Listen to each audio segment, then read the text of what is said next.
continuación tenemos el gusto de presentar el taller Retos y Perspectivas del Periodismo Científico a cargo de Ángela Posada Swafford. Ángela es escritora, periodista científica y conferencista colomboamericana.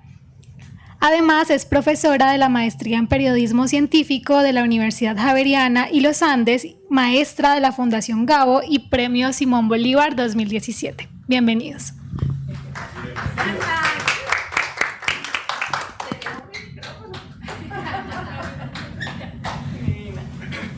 Bueno, espera, apago acá. Buenas tardes, qué rico que hayan venido. Gracias, Darío, gracias a Humanidades por este espacio, que siempre es importante y chévere conversar sobre comunicación de la ciencia, porque pues tanto pasa con ciencia que no tenemos ni idea qué es lo que pasa con ciencia. Pero quería un poquito presentarme y presentarnos, porque somos tan poquitos que chévere saber a quiénes tenemos hoy en la sala. Cuéntame un poquito de ti. ¿Qué intereses, si ya te has expuesto a la ciencia antes o qué? Sí. Mi nombre es Luz Marina Duque. Yo trabajé aquí en la Facultad de Humanidades en el Departamento de Filosofía durante 30 años. Recientemente me jubilé y trabajaba en el área de Filosofía e Historia de las Ciencias. Y paralelo a eso, siempre he estado vinculado a un grupo de astronomía en la ciudad de Cali y allí he hecho más actividad de divulgación científica más que de periodismo científico. Perfecto. Tú ya te habías expuesto un poquito. Yo sé que tú vienes de Barranquilla. Parece que iba a poner mi... aquí. ¿Vives acá? Sí. Pero eres Sí. aplatanada, ¿no? Sí. Bueno, mi nombre es Alcira Becerra de Bocín. Soy profesora. Fui fundadora del colegio de Confandi en el año 69, ¿sí? Trabajé allí y después me fui al extranjero. Por allá anduve, aprendí el alemán, el francés, el italiano, me casé con un alemán y ya me quedé viuda. Chapeau. Sí. Gracias. Bueno, vengan, ayúdenos a pasar el micrófono. Ay, gracias. Es que como somos tan poquitos, qué rico poder conversar.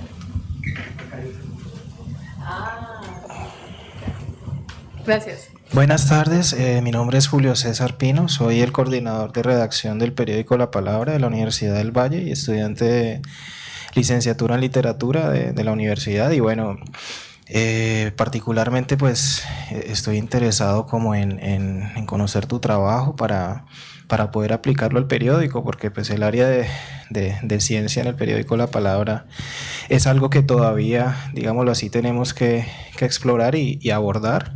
Espero que ya a principios del otro año empecemos a consolidar pues una sección de ciencia en el periódico, y bueno, por eso me gustaría saber de tu experiencia. Gracias. Perfecto, bienvenido, gracias.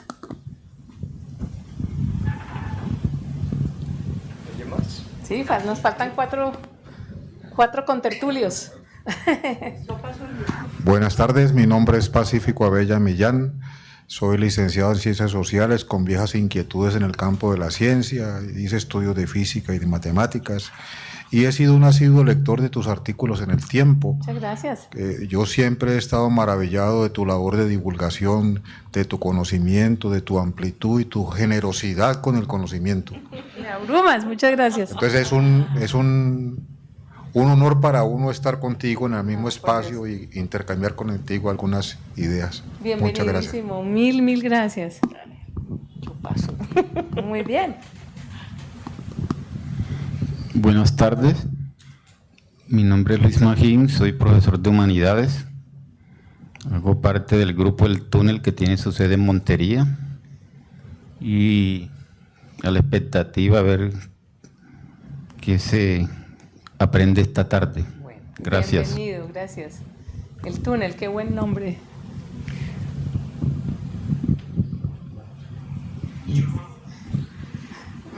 Buenas tardes, mi nombre es Mariana López y soy estudiante de la licenciatura en Español y Filología y también hago parte del curso de La Palabra. La verdad también estoy como un poquito curiosa por aprender más de este ámbito periodístico que la verdad no he explorado en absoluto. Muchas gracias. Una ventana nueva, gracias.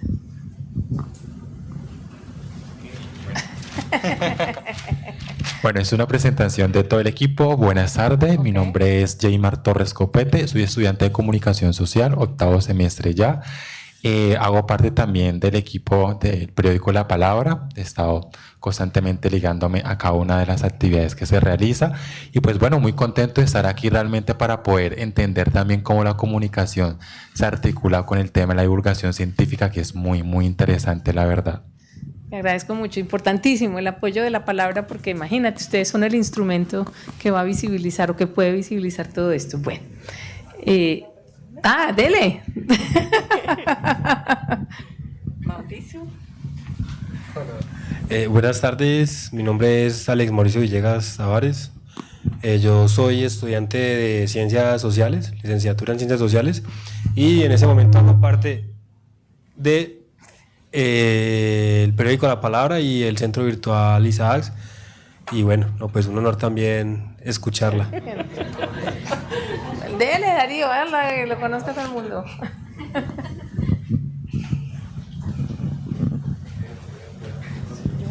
Bueno, mi nombre es Darío Henao Restrepo, soy el director del periódico La Palabra hace 24 años.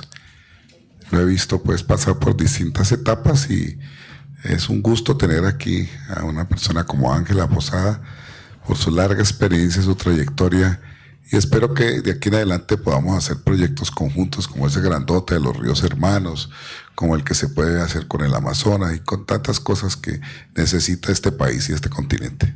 Eso, Darío. Aplauso. ¿Qué hubo, Daniel? Dele.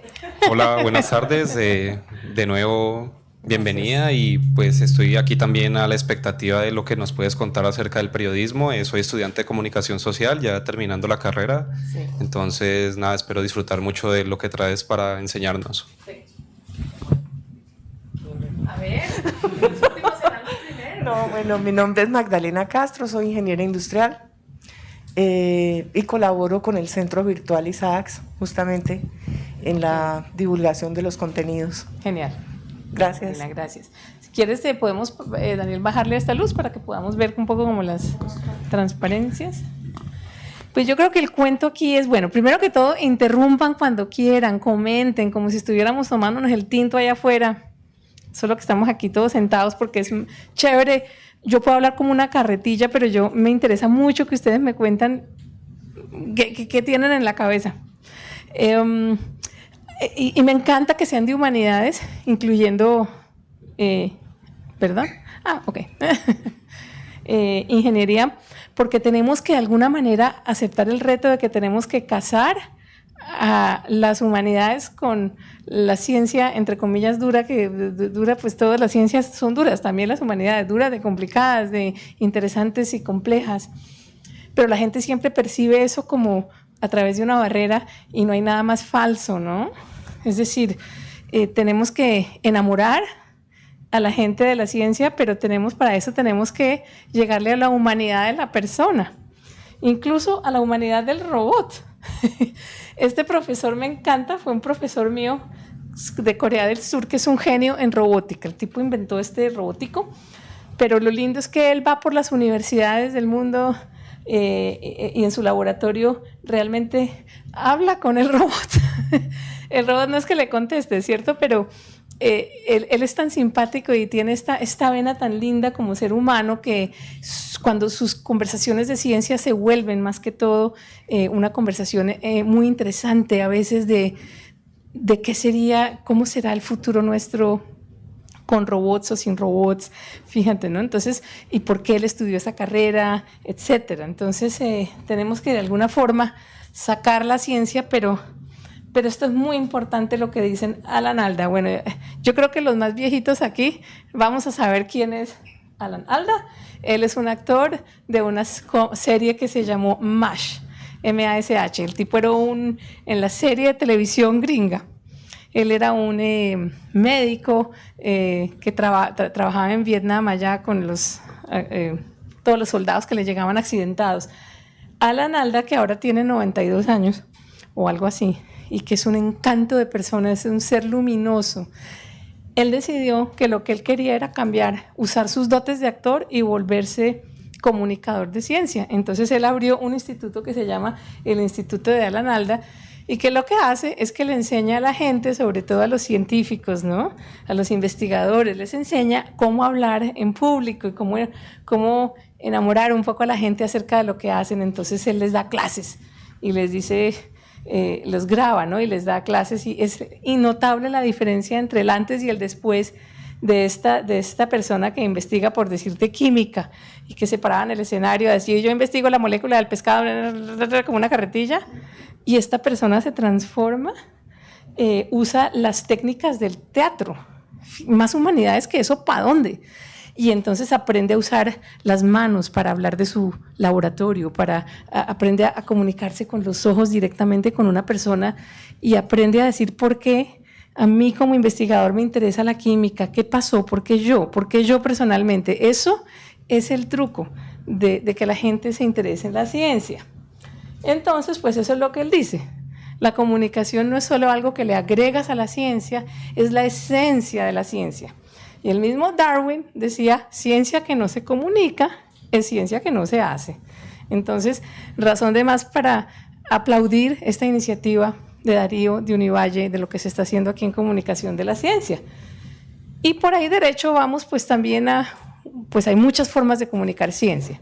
El periodismo científico es una, pero están muchas otras. Está la divulgación de ciencia, es todas las personas como yo, que está parada con ustedes hablando, es la gente que trabaja en los museos, son divulgadores. Los novelistas de ciencia ficción son comunicadores de ciencia, es decir, un Isaac Asimov, cuyos libros vi ahorita aquí en la mesa, en la feria del libro.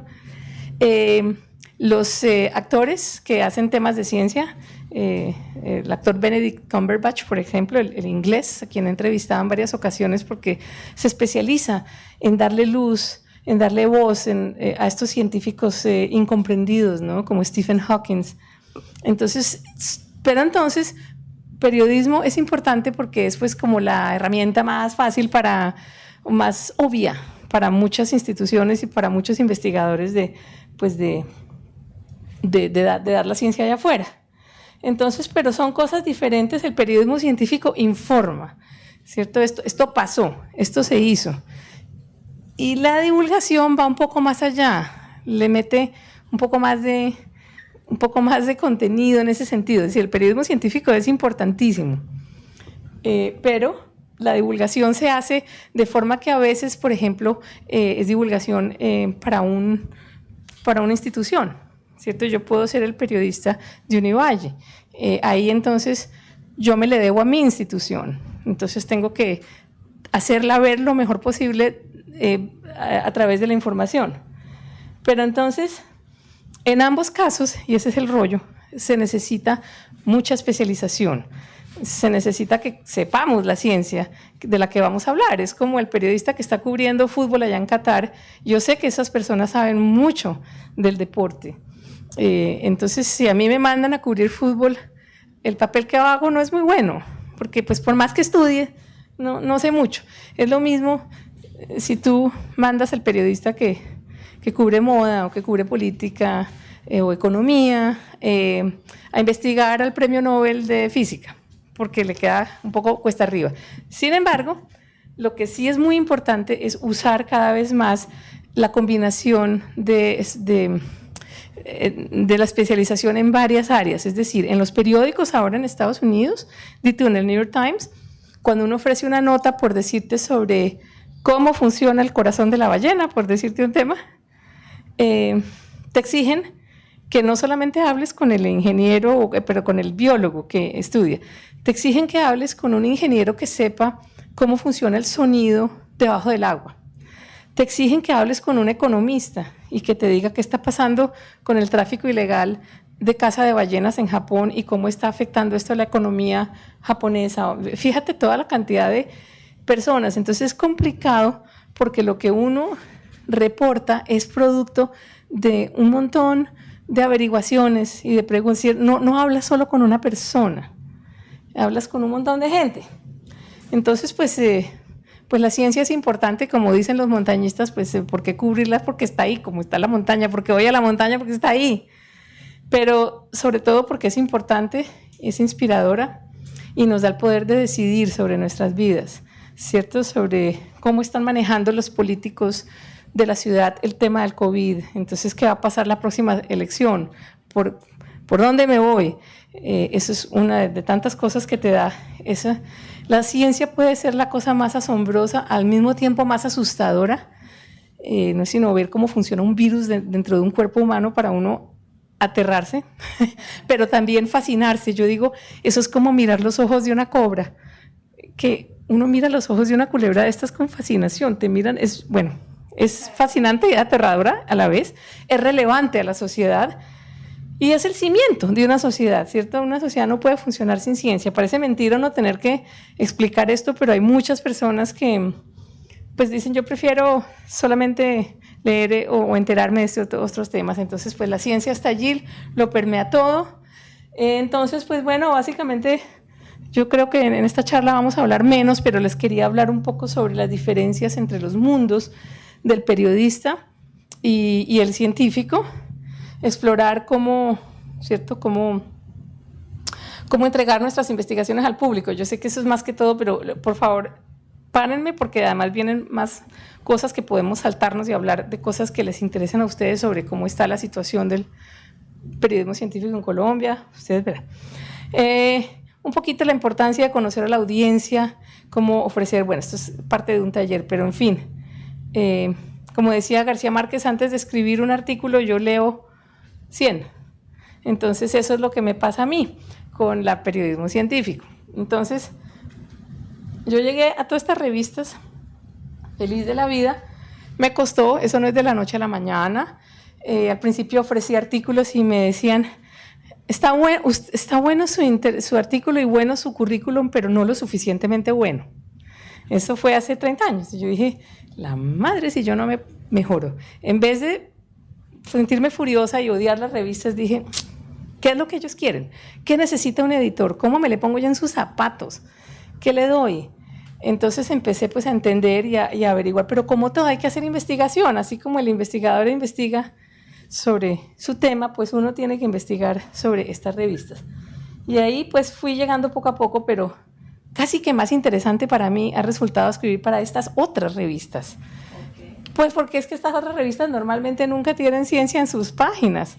Entonces, fíjate tú, pues claro, estas son divinas, son glamorosas y lo hago y lo sigo haciendo. Ahorita estoy escribiendo un artículo enorme sobre cactus, muy interesante para National Geographic para el año entrante. Pero mientras que ese artículo me siento como si estuviera haciendo una tesis de grado sobre cactus, porque me dijeron, queremos que usted enamore a la gente sobre cactus. Yo dije, cactus, yo no sé de cactus nada, sino que pican. Hello. Entonces me dijeron, ¿a dónde va a ir? Yo, ¿cómo? ¿Tengo que viajar? Pues claro que tiene que viajar. Entonces me han mandado a México, a Chile y a Arizona. Entonces tuve que entrevistar más o menos a unos 18 personajes para un artículo de menos de 3.000 palabras, que no es mucho.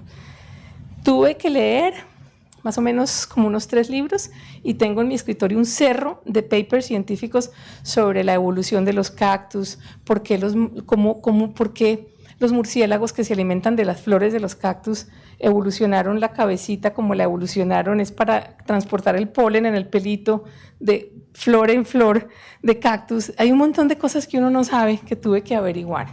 Bueno, estas lo que pasa es que nunca tienen ese interés.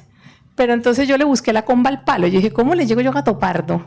Que pues esto fue hace tiempo, fue hace 20 años, ¿no? Con este tema de la decodificación del genoma humano. Gato Pardo pues es más como político. Entonces les di lo que ellos querían. Una novela de traición y de aventura de cómo se decodificó el genoma humano desde el nivel, un poquito de ciencia, pero mucho de la parte humana. Todos esos puñalazos por la espalda que se daban a los equipos de investigación, porque eso pasa mucho en la ciencia. Entonces conocí a los investigadores principales, que son 2 deidades, pero completamente diferentes. Este señor es profundamente religioso. Él cree en la Virgen María. Francis Collins es de los científicos más respetados, director de los Servicios Nacionales de Salud de allá, o hace poquito creo que se retiró, y su contraparte, colega, bueno, este es, ¿cierto? El gobierno público, el gobierno de Estados Unidos, y él es dueño de una empresa que estudia genes y que decodifica los genes, y es un tipo completamente ateo, son geniales. Y hablar de cómo estos dos trabajaron eso fue fascinante. Los conocí a los dos, entonces eso fue Gato Pardo, fueron como 18 páginas de eso. Luego entonces esta revista, Maxim, es una revista para caballeros, les fascinó todo lo del programa de Marte, entonces fue muy fácil para ellos. Y Esquire me llamó porque querían una nota de investigaciones en sexo. Entonces, fíjense, ellos me llaman a mí. Entonces, fue muy interesante ver, esto es un artículo mucho más juguetón, no es una cosa muy, muy seria. Aquí este artículo les explica cómo los expertos se metieron en estas máquinas de rayos X a estimularse para ver qué áreas del cerebro se prendían o no se prendían, y cómo son las personas a las cuales las ridiculizan más en los cócteles, los que estudian. Entonces fue la parte humana de cómo una persona estudia el sexo de la gente y eso qué repercusiones tiene para ese experto. Bueno, ¿qué más? Trato de sacar siempre la ciencia colombiana, nuestra ciencia, y ojalá la ciencia de la Universidad del Valle en un futuro, en artículos de personas que por lo general uno no oye, como este físico retirado de la Universidad de los Andes. Pues Dios mío, el tipo descubrió una partícula subatómica y nadie dice nada, y el señor es un genio. Exacto, entonces vive acá, de hecho, vive aquí en Dapao, yo no sé, no, aquí por aquí. Entonces, pero para esto tuve que aprender no solo muchísima física, pero sí aprender de él, de cómo él sufrió muchísimo, porque nadie le creía en la Universidad de los Andes ni en ninguna otra parte. Él tuvo que convencer a capa y espada y cierto, para que abriera la universidad esta cátedra de física de partículas que no existía.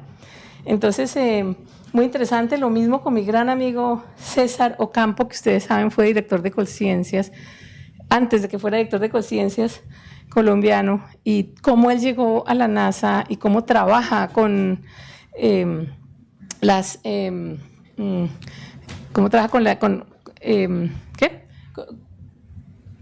con un software que él inventó para darle las direcciones de tráfico a todos los cohetes y satélites que hay en el espacio.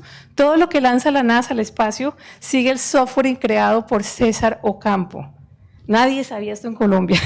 Es que es una cosa increíble, etcétera. Esta muchachita, ella es una de las mejores paleontólogas o curadoras de fósiles que hay. Villa de Leyva, la niñita, además de que es divina, nada que ver, yo sé, nada que ver. Pero es esa niña era una niña campesina que vendía fósiles a la vera del camino, hasta que un mecenas la tomó en su seno y le dijo: yo la mando a estudiar, pero usted no vuelve a vender un fósil, sino que abrimos un museo. Hoy en día ese museo es el Centro de Investigaciones Paleontológicas en Villa de Leyva, que es sumamente importante, en cuyo sótano hay fósiles que pueden partir en dos la paleontología de reptiles en el mundo. Así se lo pinto. Todo lo que hay por escribir, esto no ha salido en el New York Times. O sea, ¿no? Entonces son cosas así. Bueno, Discovery Channel, esto era porque estuve pues haciendo también, digo yo que ciencia y radio, la ciencia en el radio y en la televisión colombianas están ausentes, no existen. Es como que no interesan, yo no sé qué es lo que pasa. Y no es solo una entrevista, se pueden hacer, lo que estoy haciendo yo allí es un documental en radio para la Radio Nacional Pública de Estados Unidos sobre cómo eso fue hace más de 20 años. La narcoguerrilla tiene este problema ambiental. Hice tres programas de 10 minutos cada uno, que eso en radio es mucho, pero se lo vendí a National Public Radio y por eso logré ir allá, pero para eso tengo que contar la historia en sonidos. En vez de escribir con palabras, tenía que contar la historia en sonidos, que eso es otra cosa que uno puede hacer, ¿no? Entonces eso es algo que qué lástima que no estamos aprovechando eso aquí en Colombia, nuestra radio. Lo mismo nos pasa con la televisión. Es decir, esta persona ya se retiró, el doctor Jorge Reynolds, ingeniero electrónico. Él estudia el corazón de la ballena y estudia los corazones de todos lo que se mueve, desde un mosquito hasta un elefante, hasta un ser humano sometido a las presiones del mar. Y entonces la Armada le ponía bolas y lo llevaba a trabajar desde el sumergible, desde el submarino Tayrona. Yo estuve en esa expedición, ha hecho varias, 5 días sumergidos, pasamos el canal de Panamá y nos metimos por debajo del agua. Y es increíble pues cómo ese submarino recoge los sonidos de la ballena con un software. Este señor desenmascara esos sonidos y lo que queda es el sonido del corazón y la imagen del corazón más grande del mundo haciendo este whoosh, ¿no? Latido gigante. ¿Y por qué estudiar esto? Porque las ballenas son un modelo grandísimo para estudiar el corazón, simplemente. ¿Qué pasa con esos animales cuando se meten allá a 30 metros y están a una presión grande? ¿Qué pasa con ese corazón? Porque a ellas nunca les da arritmias que sepamos, a lo mejor sí hasta ahora creemos que no. Eso se lo vendía Discovery Channel. ¿Ustedes creen que yo logré interesar a las cadenas de televisión o de radio colombianas de eso? Entonces nos falta todavía. Estamos un poco mejor, pero nos falta. Y luego también las audiencias jóvenes. Un día me dio por crear estos personajes basados en la periodista científica parecida a mí, la tía Abigail, sí, sospechosamente parecida a mí. Y he escrito estos 8 libros, estas 8 novelas de 200 y pico páginas cada una, para niños entre los 9 y los 14 años. Y cada una está basada en todos mis reportajes reales que he hecho a lo largo de los 30 años. Ahora estoy escribiendo una novena sobre cambio climático y empieza en Cali. Tiene que ver con Cali y el CIAT bueno, otro montón de cosas. ¿Qué es lo que pasa? Estas novelas las publica Planeta Lector y las lleva a los colegios. Y entonces yo hablo con los niños de los colegios, ya varios en Cali, tengo como 5 colegios en Cali, y los niños se interesan, algunos se angustian, algunos no, porque ven que, Dios mío, ¿qué me va a pasar a mí? Pero en general se interesan mucho por todos estos temas. Sí, interrúmpeme cuando quieran. Los libros se consiguen supuestamente en la Panamericana o en la Nacional. Es que como están hechos para los colegios, entonces Planeta a veces circula solo en los colegios, pero no son imposibles de conseguir. No es sino simplemente preguntar y ordenarlos, pedirlos. Si tienes problema me dices y yo te pongo en contacto directamente con Planeta. La colección se llama Juntos en la Aventura. Y fíjate El enemigo invisible, me pasa con estos libros que se han vuelto como premoniciones, yo no sé. Este es sobre un virus y lo escribí 4 años antes del coronavirus. Y es simplemente lo mismo que pasó con el coronavirus, pero es un virus mucho más letal, ¿no? Que el mico le transfiere al muchachito simplemente porque el niñito le ofrece un muffin de banano y el miquito hace así y el chino tenía una herida y le mete el virus. La novela es una carrera por descubrir qué le pasa al muchachito que se empieza a enfermar y está, ¿en dónde? En el zoológico de Miami y trabaja con el zoológico de Cali. Ese libro menciona mucho que es el mejor zoológico de Sudamérica, en caso de que ustedes todavía no saben. Bueno. Entonces, es genial porque todo tiene que ver con vainas de verdad. Por ejemplo, es mi amigo Franklin Chang Díaz, él fue el primer astronauta hispano y él inventó es un motor que la NASA está considerando usar para llevar impulsar la próxima nave tripulada a Marte. Todavía no saben si va a ser ese u otro, pero entonces Franklin Chang fue el personaje, todo está basado principal del libro El Dragón del Espacio. En fin, todo es basado en la realidad. Y los libros los acaban de sacar en la China, están en mandarín. Estuve de buenas, porque no ha sido una tirada muy grande, pero bueno, la editorial china le pareció chévere porque, no sé, de chiripa conocieron, no sé qué pasó ahí, la señora hablaba español, entonces los tienen en la China. Dime. Sí. ¿En Marte? Sí, vamos a vivir en Marte, vamos para allá. No, mucho antes. No tengo aquí fotos, pero hace una semana o 2 semanas la NASA mandó al espacio un cohete que se llama Artemis 1. La misión Artemis o Artemisa es un cohete no tripulado que es como una prueba de concepto que en este momento, ahorita, le está dando la vuelta a la Luna por detrás y va a volver. Artemis 1 es el antecesor del Artemis tripulado, que es posible que salga en menos de 5 años, ¿ok? Tripulado. Estamos pensando ya poner una base, no estamos porque esto es civilización humana, no es la NASA, poner una base lunar y parece que una de las primeras tripulaciones va a ser toda de mujeres, yo no sé eso cómo va a ser, pero en este momento ya las astronautas y los astronautas que van a ir en esa misión están ya seleccionados y están siendo entrenados. La jefe de la misión, lo que es la parte del control de misiones, o uno de ellos es caleña, se llama Diana Trujillo, y es pues ella diseñó o estuvo en el equipo que diseñó el brazo robótico de uno de los robots que en este momento están andando sobre Marte. Caleña, una niña de una madre pues que no tenía necesariamente mucho dinero y es una muchacha muy aplicada, muy chévere, muy genial, de admirar a morir, y ahora se ha convertido como quien dice que en la vocera en español, la cara en español de la NASA, que eso antes no existía ante el mundo. Entonces, pero síganme interrumpiendo mientras yo sigo acá mostrándoles. Esos son mis lectores, vean lo genial, hay que pensar en los chinos del futuro, a ellos les interesa, hay que darles la cosa como les gusta, hay que darles la ensalada pero con la papita fósforo encima y la mayonesa para que se la coman. Entonces la ciencia se las doy en forma de estas aventuras y mantener a 600 muchachitos callados, eso sí fue un reto. Este fue un colegio en Bogotá. Estábamos hablando de ¿qué? Del espacio. Entonces, bueno, esto es simplemente, yo creo que aquí ya ustedes no sé qué. Quiero hacer una pregunta. Sigue. A propósito de ese título. Porque tú hablaste de algunas de las cosas que...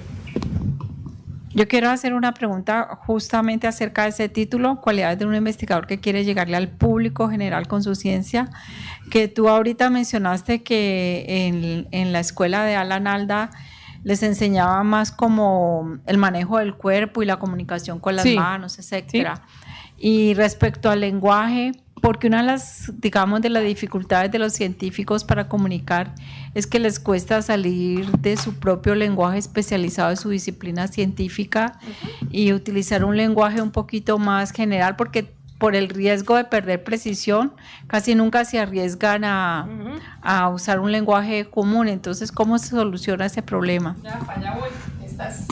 ¿Estas dónde es? Vete a ver cómo es la vaina. Sí, para allá. Que creo que tenía demasiadas. Ahorita les pongo, pero básicamente les cuento, bueno, no, esto no viene al caso, esto tampoco, bueno, es decir, no. Espere.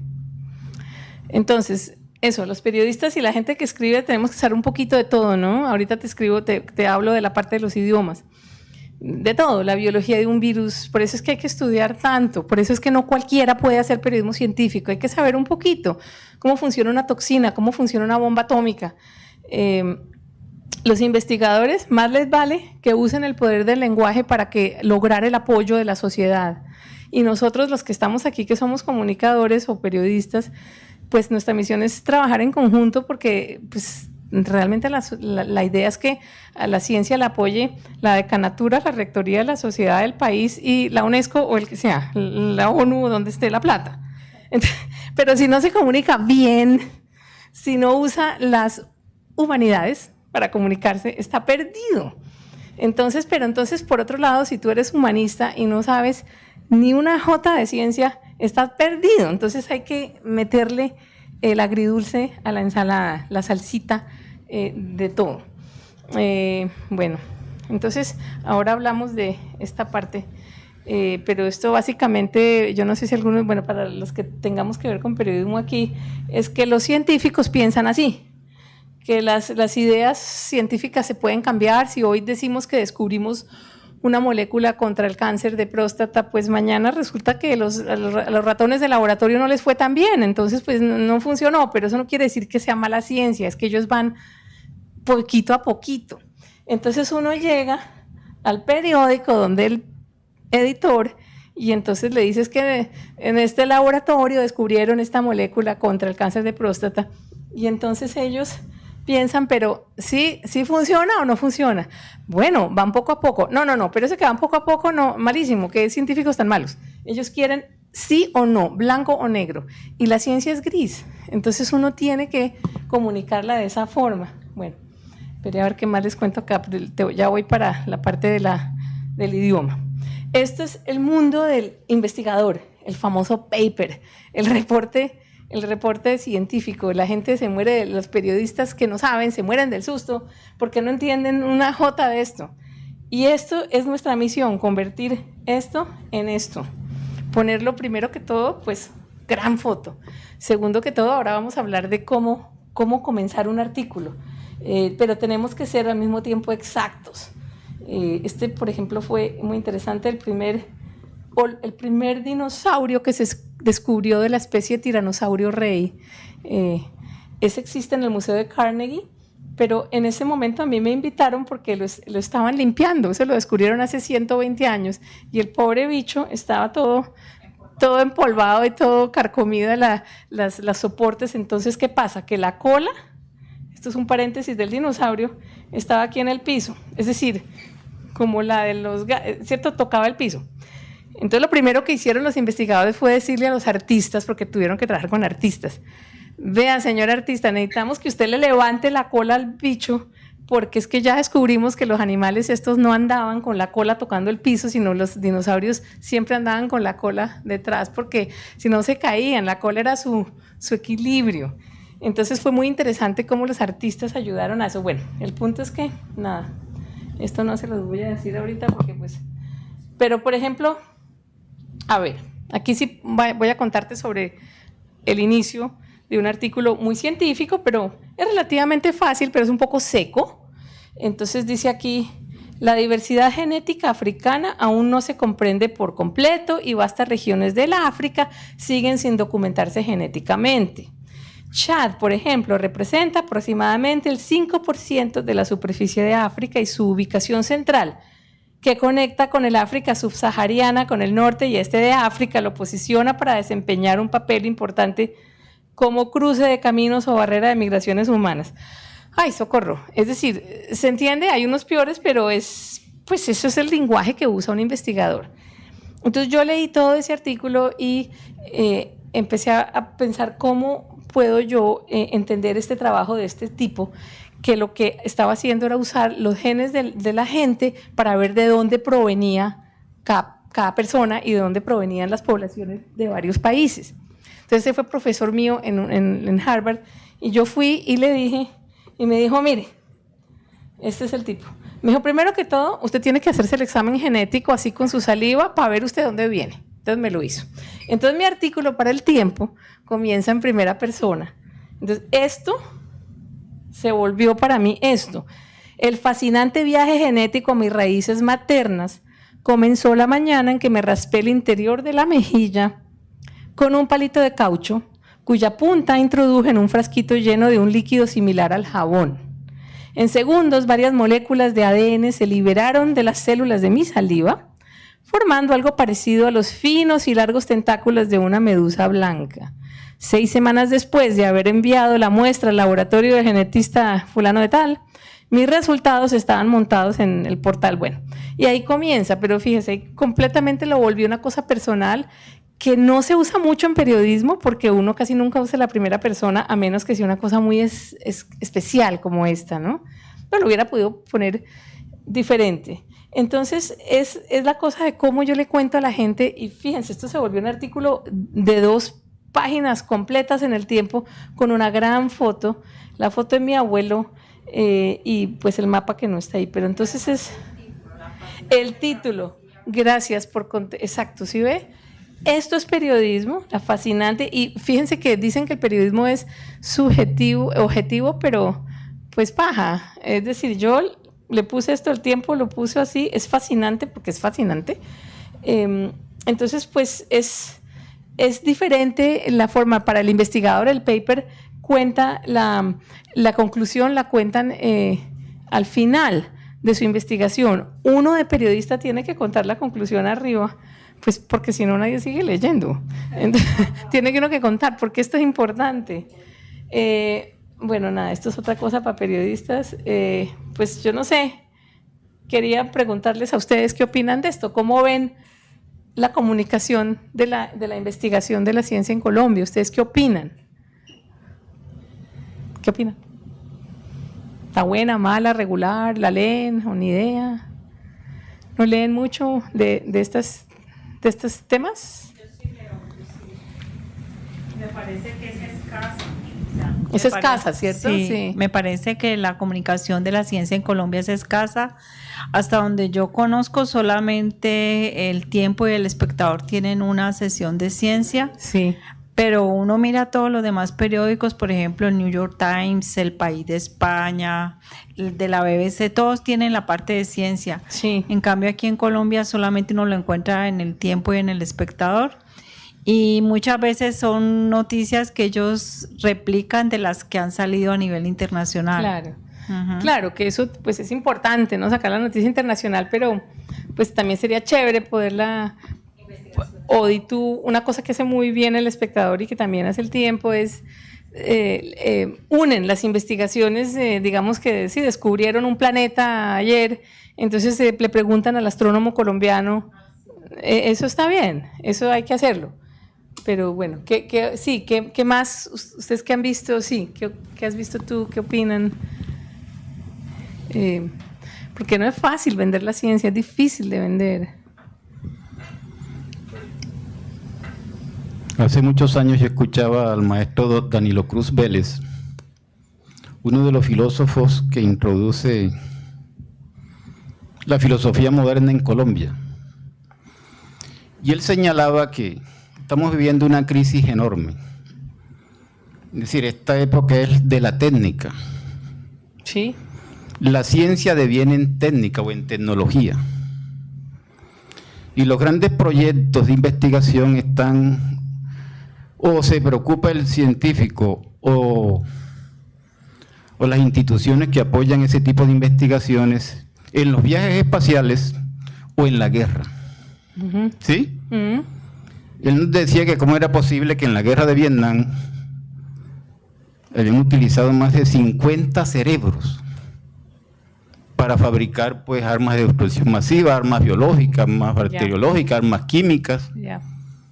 Aparece una fotografía de una niñita corriendo que le cayó encima, no sé qué fue, ¿sí? Napal, exacto.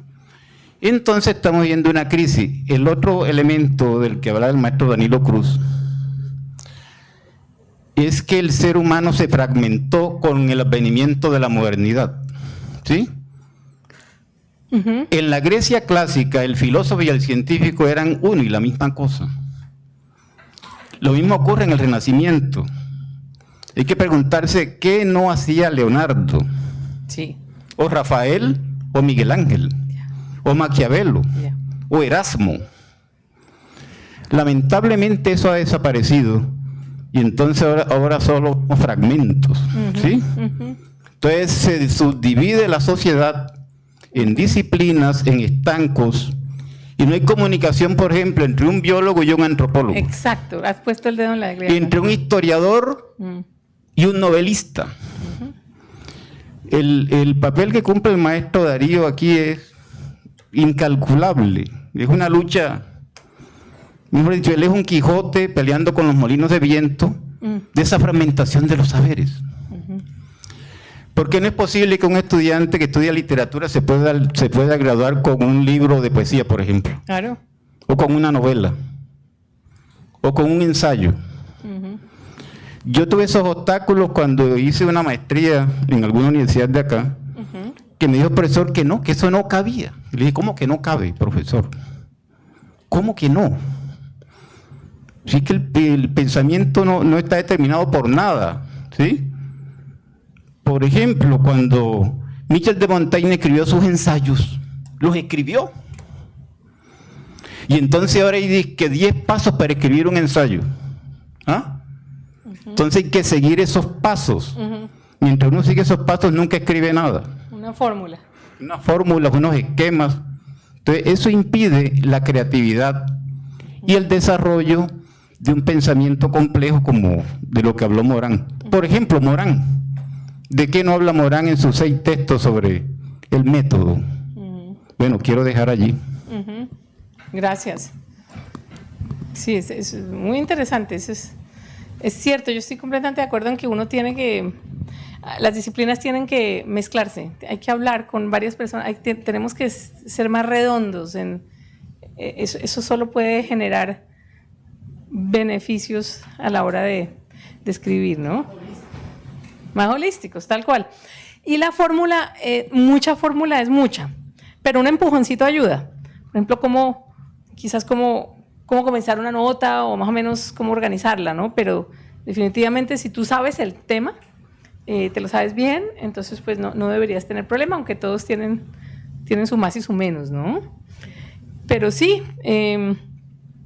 pues la comunicación de la investigación se hace ahora que los medios pues no le ponen tanta interés, ¿no? A comunicar la ciencia, como habíamos dicho antes, nos habíamos reunido a la hora del almuerzo y decíamos eso, ¿no?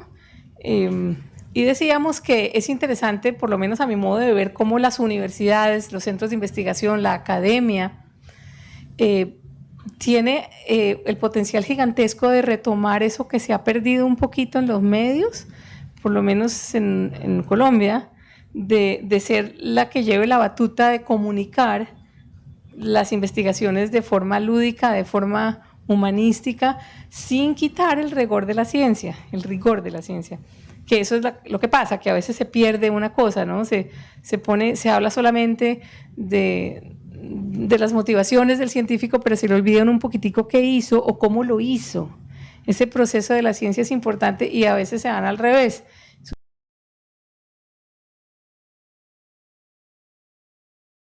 Un vacío, hay una mente y un corazón humano siempre hay detrás. Y si se pueden ver, esa es la clave de los mejores reportajes, por lo general. Pero es lo que yo te decía, en los periódicos, ahora los periódicos en Estados Unidos te exigen que por lo menos hables con los reporteros especialistas en esas otras áreas a ver qué pueden aportar a tu tema. Y ahí es donde, pues, importante eso de que el historiador hable con el arqueólogo o con el experto en otra cosa, ¿no? Pero claro, a veces se interpone pues la dura realidad, y la dura realidad es que, como todos sabemos, uno tiene que escribir 2 o 3 notas, ¿cierto?, por semana, y no da. Entonces, ¿qué era lo que yo hacía? Cuando yo trabajaba en el periódico el Miami Herald, yo me fui para Estados Unidos con una beca del ICETEX porque yo quería estudiar biología marina, no se pudo. Entonces decidí estudiar periodismo para escribir sobre eso. Fíjate que uno siempre tiene que tener un plan B y no frustrarse. Entonces hice idiomas, estudié idiomas aquí en Colombia y luego me fui un año para hacer mi maestría en periodismo en la Universidad de Kansas. ¿Y qué pasó? Y entonces volví y a la vuelta me dieron un trabajo en el periódico El Nuevo Herald de Miami. Era como el hermanito de The Miami Herald, que estaba recién empezando, y a mí me pareció genial. Entonces yo casada con un gringo, entonces podía trabajar allá, entonces nos fuimos. Pero fue una desilusión para mí porque en este periódico no me dejaban siempre escribir lo que yo quería. Me dijeron, mira, chica, todo el mundo era cubano, muy queridos, tú tienes que escribir sobre comida. Yo, ¿perdón? Sí, porque es que es el puesto que hay, editora de cocina, y yo no sé fritar un huevo. Entonces dije, ok, no me importa. Y ustedes no se imaginan la cantidad de ciencia y medio ambiente que le empecé yo a meter a esa sección. Yo dije, me van a matar. Entonces, de golpe salió en portada, porque era todos los jueves, 18 páginas llenaba yo todos los jueves, porque el equivalente a Carulla allá se llama Publix. Y el Publix ponía como 4 páginas enteras de avisos porque sabía que la gente leía esa sección. Entonces yo tenía 18 páginas que llenar. Y empecé a llenarlas con cosas interesantes, historia de la comida, la comida y en el arte, la comida en la ciencia, y eso gustó mucho. Entonces dije, puede uno empezar a usar la comida para todo. Entonces fue un inicio muy bonito, porque usé la comida en la historia y por ahí derecho me metí a la ciencia y a los organismos genéticamente modificados, que en esa época estaba en furor aquello. Y entonces pues fue como chévere y aprendí pues a explicar eso, ¿no? Entonces pues eso, ¿por qué les decía yo eso? Bueno, no, porque uno tiene que de alguna forma meter la adaptarse, esa es la palabra. Adaptarse. Ahora con el cambio climático, todo lo que uno le meta, o como la economía, ¿no? Tú le metes un número y ya queda un artículo de economía, o le metes, entonces pues tienes que ver a ver cómo lo haces, pero es difícil, pero entonces sí, el punto es que yo aprendí a disfrazar las notas para vendérselas a los del Nuevo Herald, y también aquí en Colombia, a veces las disfrazo y les meto gol, va a poder meter la ciencia, por ejemplo hay películas nuevas, por decirte Interestelar, esa maravillosa película, maravillosa, entonces pues ya eso le da a uno pie para hablar un jurgo de física de partículas, ¿no? Si uno quiere, entonces pues eso es lo que yo hago, en vez de lamentarme mucho trato de vender gol. ¿Qué hubo? ¿Tenemos una pregunta? Por favor. No, interrumpa porque es que si no era pregunta, sino que a raíz de la pregunta suya y la intervención del profesor, quería comentar algo así, o sea, el tema del periodismo científico, la comunicación de la investigación, no solo en la ciencia, sino en las artes, en las humanidades, en la salud, en el caso concreto de la Universidad del Valle, y yo diría que incluso a nivel nacional, una de las grandes falencias es que efectivamente no se forma en los programas académicos de comunicación social a los periodistas en periodismo científico, ¿sí? La Universidad del Valle, yo conozco la Escuela de Comunicación desde adentro, y lo único que han hecho, digamos, positivamente en cuanto al tema de periodismo científico fue una iniciativa de la Oficina de Comunicaciones en esa época, que formaron una agencia de periodismo científico, la AUP, la Agencia Universitaria de Periodismo Científico de la Universidad del Valle. Eso fue por allá en el año 1995, donde los estudiantes interesados en el periodismo científico de la Escuela de Comunicación Social podían escribir sobre los, digamos, no solamente sobre las investigaciones que se adelantaban, no solamente de la ciencia, sino desde la salud, desde las humanidades, de las artes, de las pedagogías, y eso abría, digamos, el espectro en el campo de la formación. Sin embargo, digamos, la falta de especialidad, incluso de los formadores en formación en estos campos, genera unos grandes vacíos, y por eso el periodismo científico, yo diría que en el caso nuestro de Colombia es deficiente. Todavía, sí. Sin embargo, desde hace un tiempo a esta parte hay unos excelentísimos periodistas científicos en Colombia, por lo menos puedo citar por lo menos 6, 7, 8 que han sido pues maravillosos, y hay mucho interés. Fíjate, a mí me llama mucho estudiante que en universidades donde hay periodismo, pero yo quiero especializarme en ciencia, ¿qué hago? Y tengo largas conversaciones con ellos, entonces el interés está ahí. La Javeriana pues tiene esta maestría, pero pues también uno puede estudiarla en otros ámbitos, incluso pues en escuelas de periodismo donde puede uno dictar charlas, ¿no? Pero sí, es así. Entonces pues nada, yo a las personas que asistan a mis talleres pues les hablo de cómo porque una vez uno está como que uno no sabe por dónde empezar, como que uno tiene un tema y no sabe uno qué hago con este tema, por dónde empiezo. Entonces hay mucha forma, ¿no? Uno puede simplemente retratar a una persona con una entrevista o seguir el curso de una investigación, pero tiene que haber como una relevancia para la sociedad, porque si no, yo cómo le digo a la señora que está vendiendo libros en la Panamericana que esta noticia es chévere, tengo que agarrarle el interés, ¿no? Entonces es como contar un cuento corto. Básicamente mi especialización es lo que llaman el periodismo narrativo, periodismo científico narrativo de corte literario.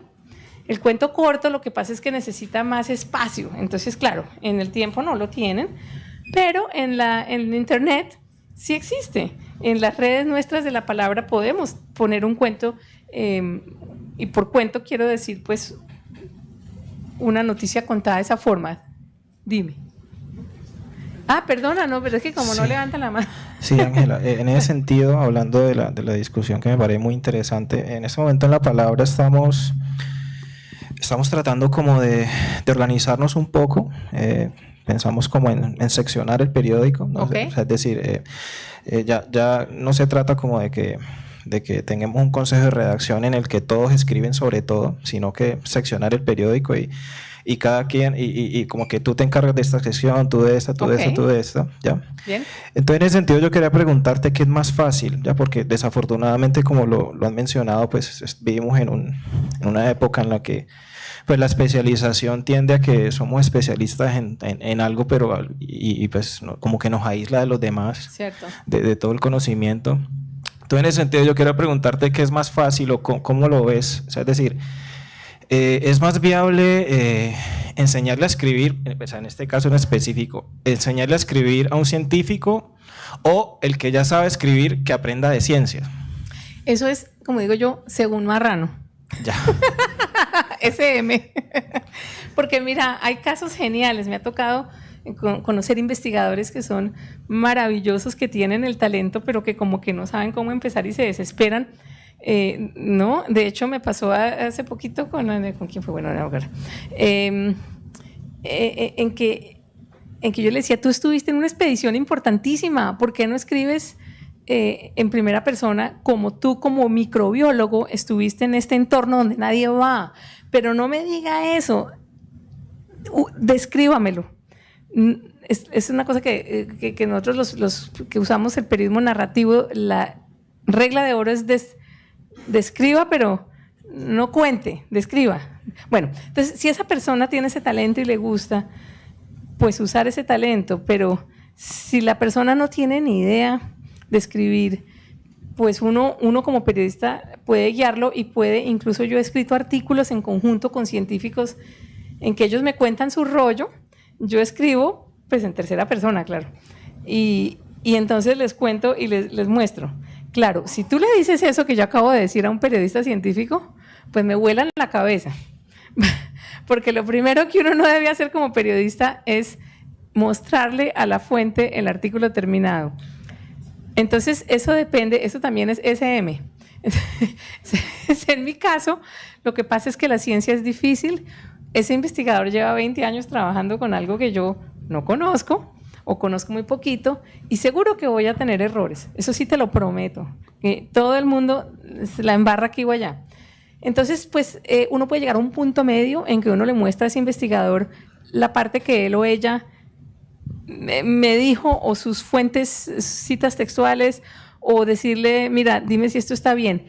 Yo, personalmente, porque yo no solo soy periodista científica, sino soy comunicadora y divulgadora, yo soy híbrida, yo soy como, tengo esa cosa.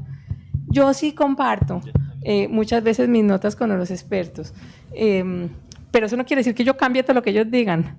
Es decir, si ya voy para allá. Si el científico me dice, mire, no diga que yo tenía la nariz aguileña como Cousteau porque no me gusta, le dije, de malas, usted la tiene. O bobaditas así, ¿cierto? Pero sí es. Pero bueno, no sé si estoy contestando tu pregunta, pero en general, ¿cuál de las dos cosas? Yo creo que depende de cómo tú veas la persona. Dale a ese investigador o esa persona, si lo ves como que tiene alguna capacidad o interés, una muestra para que escriba, y puedes terminar editándolo tú en conjunto, o simplemente tú echas mano como editor y lo editas, pero que esa persona sepa que tú pues estás usando las reglas del periodismo, porque es que no está bien escrito, pero tienes que pues hablarlo, aclararlo, explicarle, digamos como con cariño.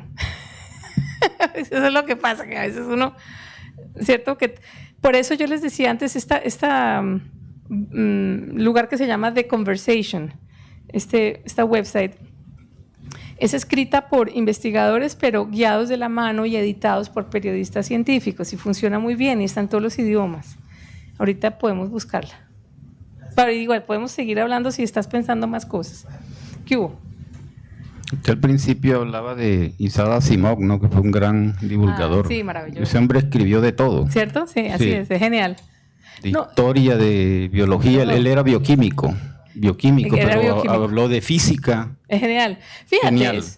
¿Qué opina usted de otros divulgadores como John Grievin, como Carl Sagan, Regios, como Tyson, que fue discípulo de Carl Sagan? Moreno. Claro. Son estupendos. Es que, ay, diablos, es que te quería mostrar porque aquí tengo una lista de esos libros que les quería. Es que esta cosa está muy larga, yo sé que no la vamos a cubrir hoy, pero sí les quiero mostrar esos libros. Igual, sí, son buenísimos. Espérate, a ver, ¿es este? No, eso seguimos con lo del cuento. Pero sí es importante porque esos libros, mira, leer buen periodismo bien escrito le ayuda a uno montones. Ay, Dios mío, pero ¿cómo es posible que no los tenga? Sí los tengo.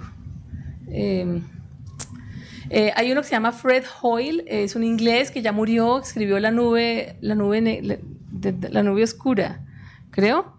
Está el que tú, como tú bien dices, Carl Sagan. Para la gente que tiene que ver con medicina está este hindú, es que lo tengo acá, que escribió uno que se llamó Complicaciones. Impresionante, el tipo es médico y escribe como Los Ángeles. Bueno, no quiero perderles más tiempo con toda esta cantidad de cosas, pero libros hay maravillosos. Brian Greene escribe sobre física, escribió... Mira, exacto. ¿Será este? Mira, aquí hay unos cuanticos que ahorita podemos... La nube negra es estupendo. La doble hélice, imagínate tú, el descubridor de la estructura del ADN. Este lo uso muchísimo. Esto lo tengo, eso es un cuentico de 15 páginas. Yo se los he dado a mis otros estudiantes. Si me escriben a través de Darío, yo se los doy. Lo tengo en inglés y traduje las primeras 3 páginas a español.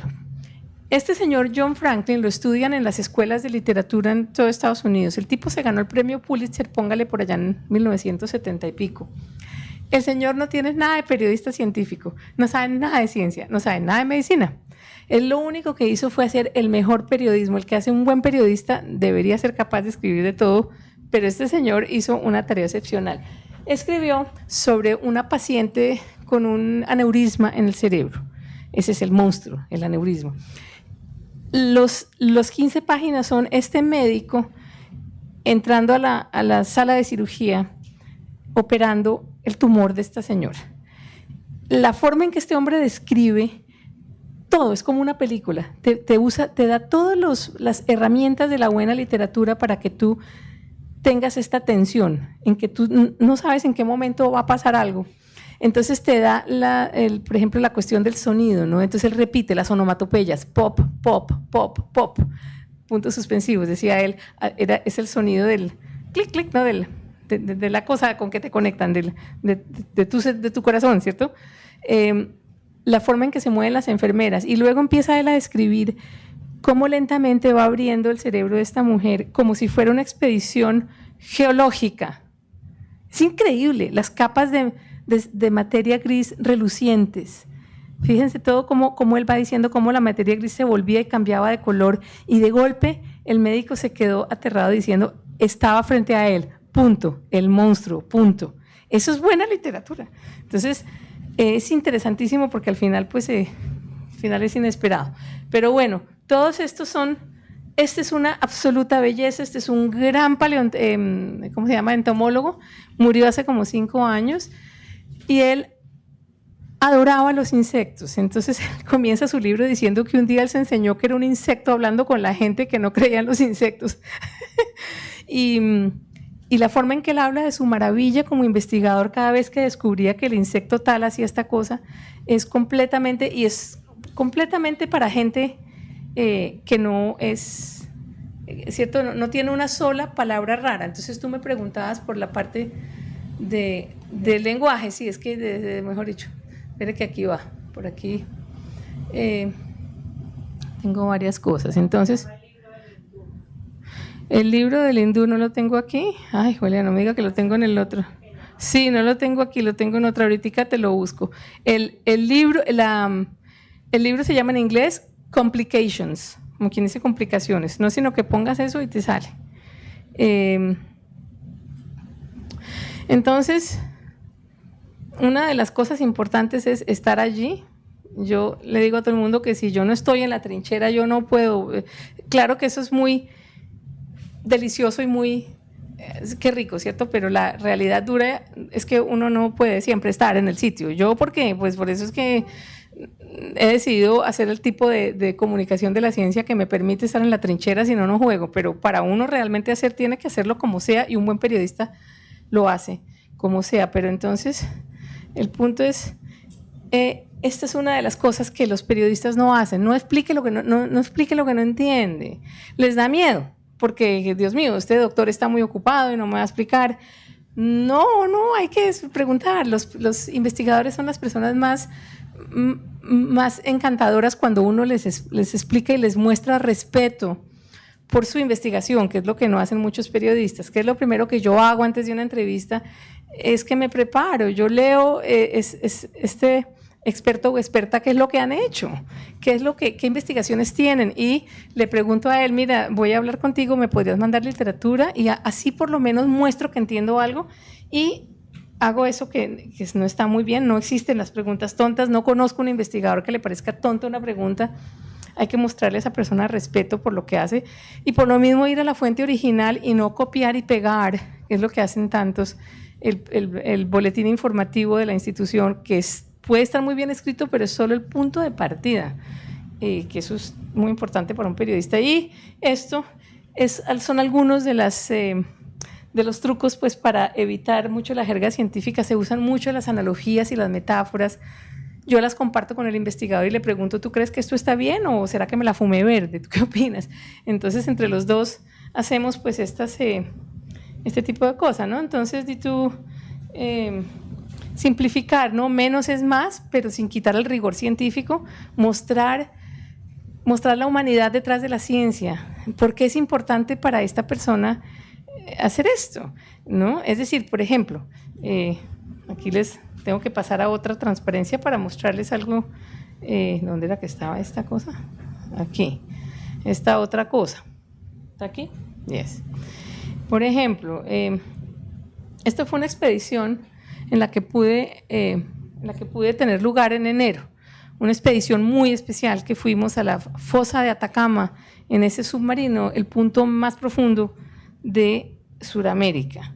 8.000 metros de profundidad, imagínense esa cosa tan increíble. Este señor Rubio es un millonario de Estados Unidos que decidió poner su fortuna al servicio de la investigación científica para darle a la humanidad las herramientas para que la ciencia pueda llegar a los puntos más profundos del mar y entenderlo, porque todavía no entendemos el 90% del mar que tenemos allá afuera, porque no teníamos máquinas para ir. Entonces la tecnología completamente, él mandó construir este submarino, pero el punto no es ese, sino es el investigador que él invitó. Me invitaron en esa expedición. Bueno, esto es increíble para que ustedes vean cómo las fosas más profundas del océano son más profundas de lo que es alto el Everest, ¿no? Tan poquito conocemos. Esta está pues enfrente a Chile, y en esta expedición en enero determinamos que tenía esa profundidad de 8.069 metros, que comparado con la fosa del Japón, pues es un poquito más pandita, pero igual es una cosa increíble. El punto es este señor que está aquí a la derecha, que no me salió esta foto, este señor pelinegro. Él es un chileno, director de un instituto oceanográfico muy importante en Chile. Él fue invitado, él es biólogo marino y oceanógrafo físico, un tipo, oceanógrafo. Fue invitado por el director de la expedición para que lo acompañara a explorar por primera vez su objeto de estudio. Entonces, los artículos que yo hice, todos tuvieron que ver, sí, con la ciencia, pero ante todo con cómo esta persona, ¿dónde está? Cómo este señor es como si fuera un experto en árboles que nunca ha visto un bosque en su vida. Este señor lleva 2 décadas estudiando la profundidad del océano en la Atacama desde arriba, el chileno. Entonces, cuando el empresario le dijo, yo te llevo en mi submarino nuevo, y me decía, se me apareció la Virgen, no lo puedo creer. Entonces mis artículos siempre comenzaban con esa cosa de emociones, porque él me decía, es que usted no se imagina, Ángela, lo que yo sentí cuando yo toqué los 8.000 metros de profundidad. Yo decía, pero, entonces era una cosa, un choque de emociones muy lindo. Y ese artículo, que lo saqué en la revista de vuelo de Panorama, de la revista de la aerolínea Copa, gustó mucho porque era ante todo la humanidad, ¿cierto? La ciencia venía por debajo hilada, pero esto era ante todo él como persona. Él, era su historia, muy linda. Después hay otra historia. Bueno, ahí yo aquí estaba metiéndome para mi propia inmersión, que fue más pandita. porque el submarino se le dañó el sonar, qué piedra, pero igual. Bueno, la segunda historia increíble es este señor. Es un hombre que siempre se está riendo, no importa lo que le pase. Este hombre diseñó el submarino más profundo del mundo, que es ese, en la Florida. Este señor hipotecó la casa, se divorció, lo embargaron. Todo en esos 5 años de desarrollar la tecnología más profunda del mundo para ir y bajar varias veces. Él desarrolló, hagan de cuenta, el equivalente del transbordador espacial del mar. Es un submarino tripulado. Esto pasó todo eso este año, salió en Discovery Channel hace unos años, pero nadie había hablado con este señor. Él vive como a 3 horas mías de Miami, en la empresa Tritón Submarinos. Ha estado a punto de cerrar su fábrica 10 veces y no se deja, y ahora gracias a estas expediciones ya está vendiendo sumergibles como pan calientes a todos los millonarios que quieren bajar por ahí pues a 1000 metros, que eso no es nada. El punto es que es una cosa divina cómo una historia de ciencia se convirtió en esto, ¿cierto? Así que pues la ciencia pues está allí. Bueno, eso era lo que les iba a mostrar después de ese punto de vista, pero en fin, nada. Esto es pues simplemente una historia increíble de esa expedición, pero las palabras, que no sé si por aquí tengo yo algo, no me acuerdo si tengo yo algo de esto, no, tal vez no. Sí, ahí, así comencé uno de los artículos, ese es otro. Un buque blanco flota en medio del Océano Pacífico a 160 kilómetros de las costas de Chile al norte de Antofagasta. Más de 8.000 metros de agua separan su quilla del lecho marino. Aquí arriba, la cálida luz del sol, la piel del océano, lo conocido, el color azul. Allá abajo, las masas de agua eternamente negras, la inmensa presión, lo menos familiar, lo más hostil. Esa es una forma de abrir el paladar de la gente para decir, los voy a llevar en este viaje submarino. Entonces, ¿qué pasa? Que esto es una nota que ya sabe uno que va a ser larga, porque pues tengo que contar todo ese viaje. Entonces ahí es donde yo digo que muchos de los artículos de ciencia, esto podría simplemente haber sido una noticia que dijera, científicos chilenos llegan al punto más profundo de Sudamérica en un sumergible nuevo, punto. Es genial, pero es artera. Entonces, es otra cosa, es importante, hay que hacerlo, pero entonces, qué rico poder empezar a deshuesar esto y entonces seguir explicando que ese formidable abismo se llama la fosa de Atacama y es la mayor profundidad del Pacífico Oriental, una intimidante hendedura vertical en forma de V que se extiende a lo largo de 6.000 kilómetros paralela a la costa sudamericana, rivalizando en grandiosidad con la topografía de Marte. Digno de novela de Julio Verne, este es un reino de extraña geología y bizarras criaturas, donde la presión del agua es capaz de comprimir y hacer implosionar todo lo que no haya nacido allí. Razón por la cual, aunque ha sido tímidamente explorada con herramientas robóticas, la fosa de Atacama nunca ha recibido la visita de un frágil ser humano, pero esta mañana todo eso está a punto de cambiar. Eso es lo que llaman una introducción retardada. Todo eso, realmente la noticia es lo último, que se van para la fosa de Atacama, pero esto es lo que quieres decirle al lector, no te vayas, esto es interesante, te estoy dando como una aventura. Entonces eso es es decir, eso es una cosa muy básica, ¿no? Pero bueno. Bueno, ¿qué más comentarios tienen? Porque yo aquí sola, ¿qué piensan ustedes? ¿Cómo qué? Y si no, yo les sigo mostrando cosas, pero bueno. Bueno, ¿yo qué más tengo acá? Pues no, lo otro pues son un montón de trucos importantes. Como les digo, esto es un taller de periodismo, pero pues hay mucho que podemos hablar. Sobre todo, es cosas que no muchos periodistas preguntan, ¿no? ¿Qué pregunta básica está usted haciendo ahorita en su investigación? ¿Por qué es importante y por qué ahorita y no dentro de un año? ¿Cómo empezaste? Bueno, es decir, es como muy obvio, pero hay mucha gente que no. Y esto es evitar la tentación de la jerga. Esto es para los investigadores que quieren escribir. Trate de no usar estos términos y antes de poner un retrovirus o un quark o un paleo, lo que quiera, explíquenlo primero. Entonces tratar pues de que la gente, ¿no? Bueno, entonces pues esos son pues herramientas, ¿no? Herramientas. Por ejemplo, Este señor, él es también es un químico que se volvió periodista, se volvió escritor, se volvió comunicador de la ciencia, escribe para el New York Times. Se llama Carl Zimmer y tiene ese blog. Entonces esta cuestión que nadie entiende es un paper que hablaba de cómo los mamíferos hace millones de años, un virus vino y intervino la placenta de las mamíferas y creó lo que hoy es la placenta del mamífero. Es decir, un virus, los virus, la mayoría de los virus son queridísimos, los hartos son los de ahorita, pero la mayoría son importantes. Un virus creó esto. Entonces este señor comenzó la nota del New York Times muy bien. Si no fuera por los virus, ninguno de nosotros había nacido. Eso es algo provocador, eso es algo cierto. Esto es lo que hace un periodista científico, empieza como a jugar por ahí. En fin, bueno, nada, ¿qué más yo les digo a ustedes por acá? Porque es que sí hay mucho, pero cómo contar pues un buen cuento,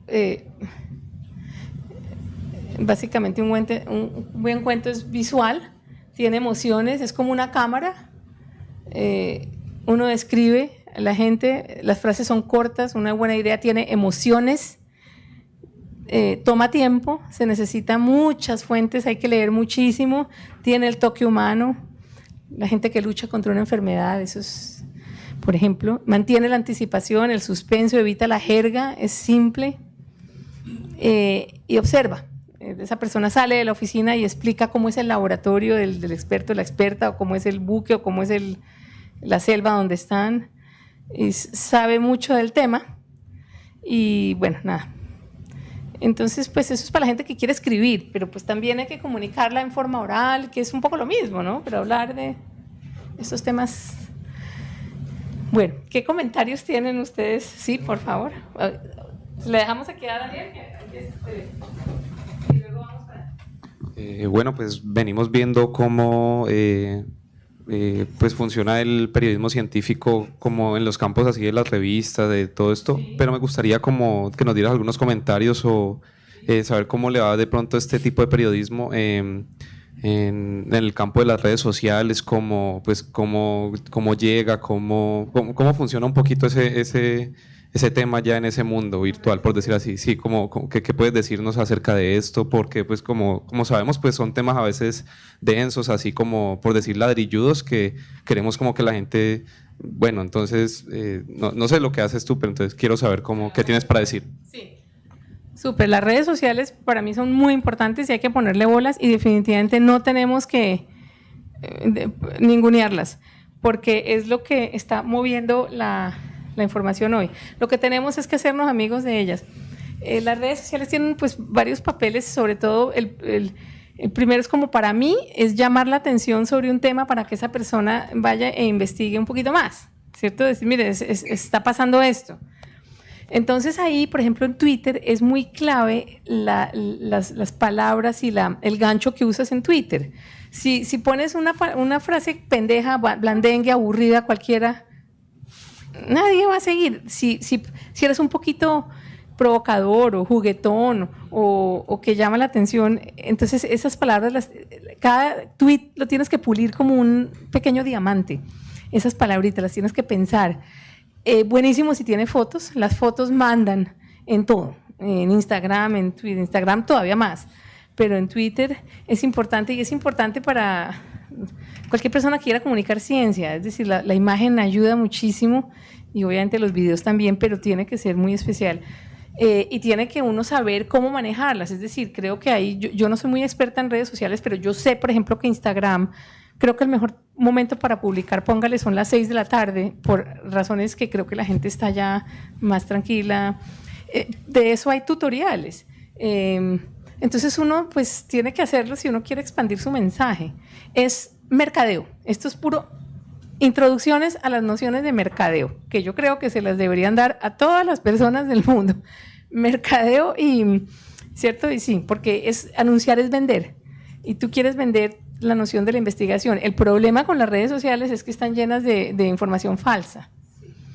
Entonces, ¿cómo hace uno? Ahí, muchas veces, ahí lo único es que el conocimiento que la persona tenga lo salva de eso, pero con todo y eso, a veces pues uno cree la cosa. Entonces, hay que usarlas y hay que usarlas regularmente, pero que no se te vaya la mano, porque a veces es tanto el bombardeo de una noticia en redes sociales que uno ya se desconecta. Yo creo que es como que encontrar esta dosis, me parece que creo que en Instagram es como quien dice que 1 o 2 veces por semana, pero hay gente que pone y pone y pone y aburre. Yo no sé, yo no soy experta, no me tomes exactamente, pero sí creo, por ejemplo, en TikTok, que al principio todo el mundo desbarraba contra TikTok, pero pues ahí están las audiencias que uno quisiera. Pues, ¿cierto? ¿Cómo hacemos? Entonces, lo que yo digo, si yo le escribo novelas a los niños, pues yo las anuncio en TikTok porque los chinos están ahí leyendo eso. Entonces, y para eso, ¿qué se necesita? Es tenaz, porque las redes sociales necesitan personal dedicado, entrenado y que sepa, y es gente que puede trabajar todo el día en redes sociales de un proyecto. Uno no puede, yo no seguí porque simplemente a mí no me da el tiempo, no tengo tiempo. Entonces es importantísimo lo que tú dices, hay que hacerlo con mucha seriedad, Tú tenías otro comentario. Qué rico. Profesora Ángela, ¿no le parece que habría que replantear el modelo educativo que tenemos? Claro. No solo en Colombia, sino en el mundo entero. Porque yo no concibo que para responder en 1 hora un examen se hagan 30 o 20 preguntas. ¿Sí? Sí. El problema de nosotros los docentes es que estamos llenos de respuestas y no de preguntas. ¿No le parece que es así? Es que Gracias. te iba a mostrar justamente una presentación que di ayer donde se hablaba de eso. No sé si era acá. Ay, fue el diablo, ¿sería acá o no era? No importa. En que se hablaba justamente de cómo, por ejemplo, los niños de hoy es tenaz, porque los niños de hoy, espere que ahora me perdí. Ay, el diablo. Perdóname, pero ¿cuál sería? Bueno, se me perdió. Ah, no, está ahí. Que tú, por ejemplo, ay, el diablo. Sí, pónmelo en presentación, porque si no, en cosa de presentación. Sí, la educación ahorita, por ejemplo, esa cosa basada en aprender de memoria algo, eso a mí me parece que no funciona, me parece que funciona más poner a los niños a resolver un problema entre todos. Otra cosa importantísima es enseñarles justamente cómo identificar noticias falsas en Internet. Y de eso ya se están, eso es lo que te quería pues mostrar, porque ahí había, en una presentación, había todas esas cosas. Cómo enseñarles ya en Escocia, se lanzó ¿fue en Escocia? Eso, perfecto. Cómo en Escocia se lanzó un proyecto, ¿fue en Escocia? No me acuerdo.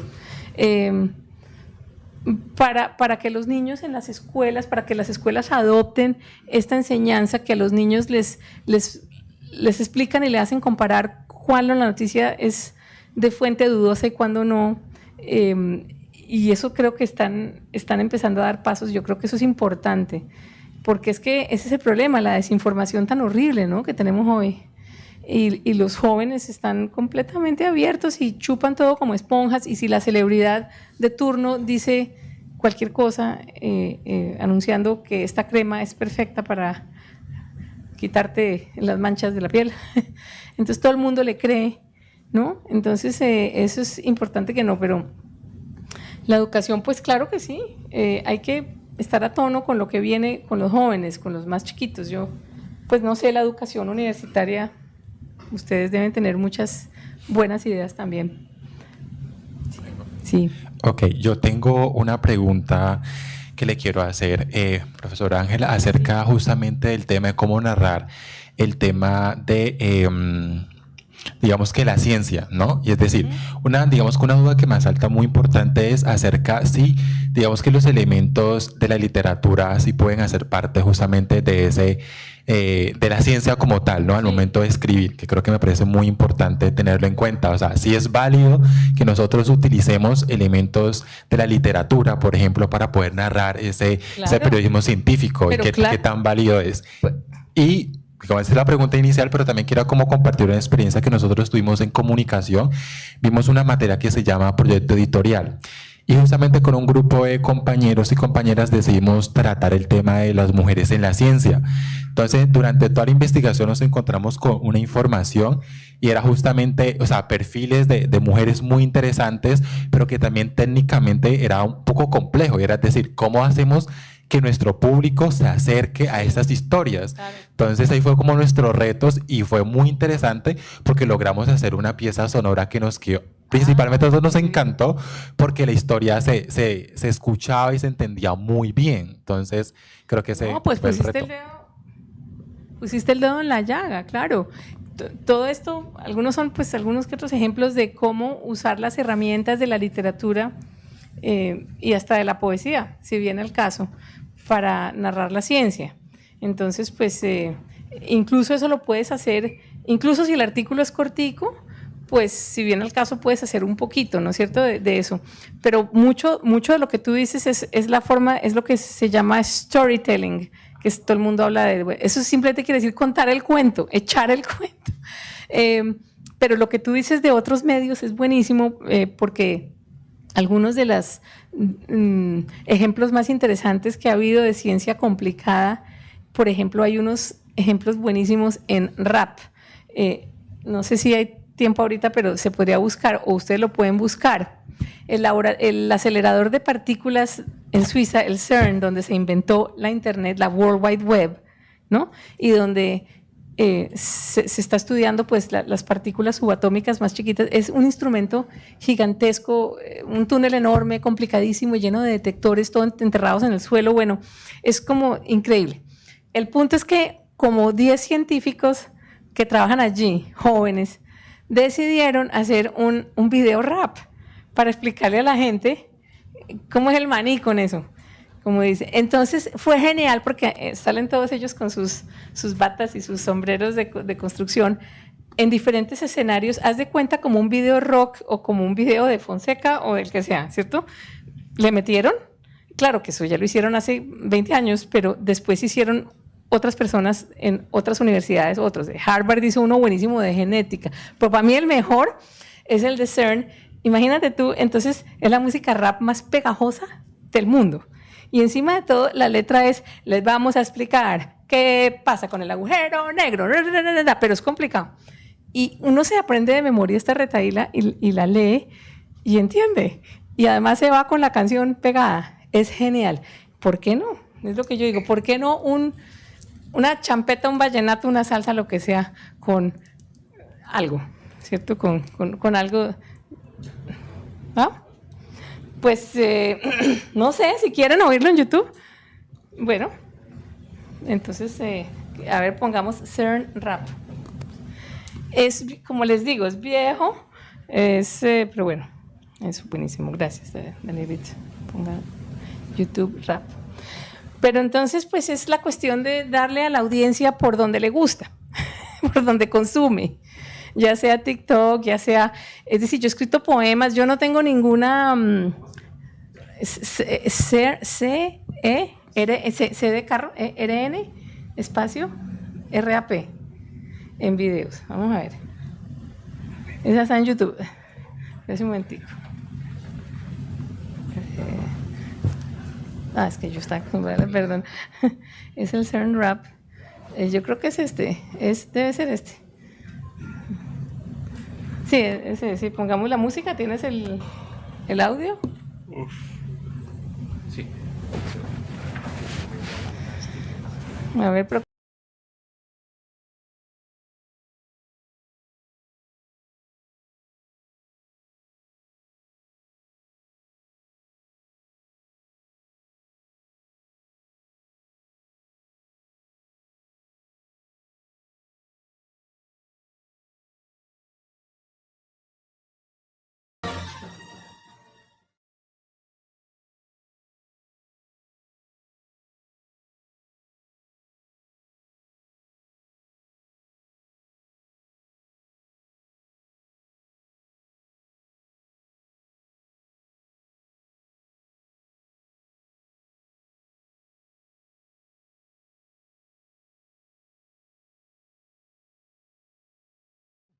Sí, sí. Oh, yeah. Por ahí tenían los letreros.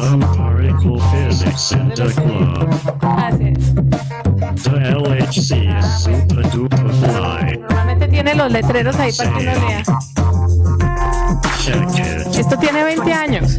O sea, ahí está. Entonces uno ya quiere aprenderse la vaina.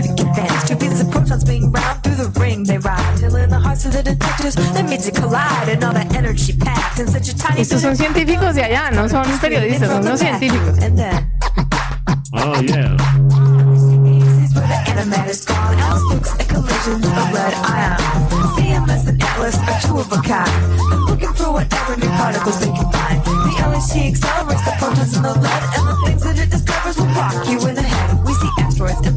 Stars galore, we know a black hole resides in each galaxy's core. But even all that matter cannot explain what holds all these stars together. Something else remains. The dark matter interacts only through gravity. And how do you catch a particle? There's no way to see. Take it back to conservation of energy, and the particles appear clear as can be. You see particles flying in jets, they spray, but you... Es otra cosa. Si uno quiere ser creativo, otra cosa que yo le decía a Darío es que a mí me fascinó la... ¿Perdón? Perdón. Otra cosa que yo le decía a Darío es que me fascinó la obra de teatro que se hizo aquí, el grupo de teatro de la Universidad del Valle, ¿cómo se llama? Alejandro González Pucho. Pouche. Y yo vi esta obra de teatro sobre Humboldt, el viaje de Humboldt, allá en el Teatro Julio Mario Santo Domingo en Bogotá, y quedé absolutamente fascinada. Entonces, pues, esa es otra forma. Y siempre he querido toda la vida hacer, por ejemplo, una ópera de ciencia. Existen óperas, ¿y por qué no hacer una ópera de algo bien interesante? No es sino unir la ciencia con el arte, que eso es una de las cosas que a mí me gustan mucho. Gracias. Unir la ciencia y el arte, que es una de las cosas que creo que pueden funcionar mucho. Y entonces, pues ahí es donde toda la Facultad de Humanidades tiene ahí mucha injerencia, ¿no? Entonces, pues, no sé, si se les ocurren ideas, échenlas para acá. Y pues nada, yo pues simplemente, ¿cómo hago yo para buscar historias? Este señor, yo sé que aquí, seguro que aquí en la universidad hay personas, tanto científicos como no científicos, fascinantes, sobre los cuales escribir temas, y no es sino buscar, hay que tener olfato de sabueso. Este señor en la NASA es un químico toxicólogo, y él tiene que oler con su nariz todos los objetos que van a ir al espacio para ver si van a soltar gases o no allá arriba. Pero mira, el tipo usa la nariz en la NASA, el sitio más sofisticado del mundo, usan la nariz de un señor. O sea, entonces eso me dio la puerta de entrada a la revista Wired, porque el tipo en su tiempo libre juzga los concursos de la marca, los polvos, hay unos polvos para el mal olor de los pies, y entonces lo contratan a él para que juzgue un concurso de los tenis que huelen más feo. Entonces, fíjense la cosa. Esto es lo que les fascina a los editores, y cada revista es diferente. Wired es una revista juguetona. A ellos les gusta esta cosa así como que así. ¿Es cierto? Esto no se lo puedo vender a Scientific American porque me dicen, uy, no, entonces no. Entonces depende, hay que conocer a quién, ¿no?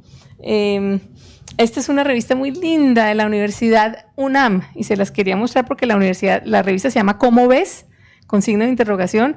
La edita una gran amiga mía, y esta revista de la Universidad UNAM usa siempre entrevistas y perfiles de científicos, no solo de México, sino de cualquier parte. Y entonces esto es una entrevista bastante larga, una biografía de un hombre que dice yo que es un premio Nobel, que descubrió esta sustancia de color, así fluorescente de una medusa, y esa sustancia la usan en laboratorios de todo el mundo para procesos científicos. Pero la historia del hombre, vuelvo a lo humano. Sí, es genial lo que hizo, pero es que este señor es sobreviviente de la bomba de Nagasaki. El señor tenía 9 años cuando le cayó encima la bomba enfrente, y él se salvó porque la abuelita ahí mismo agarró al chino y lo metió entre un baño de agua y lo lavó, le quitó toda la radiación. Entonces, ¿y cómo se siente él al respecto viviendo en Estados Unidos?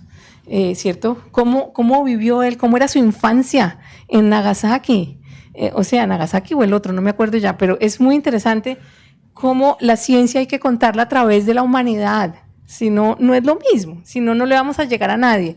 Por eso es que es tan importante que la Facultad de Humanidades se apersone, porque nadie mejor que ustedes puede hacer eso en comunicación con la gente que escribe ciencia, que tiende a pensar solo en tecnología. Entonces yo creo que el matrimonio de esas dos es perfecto. Ahí es por donde hay que pensar.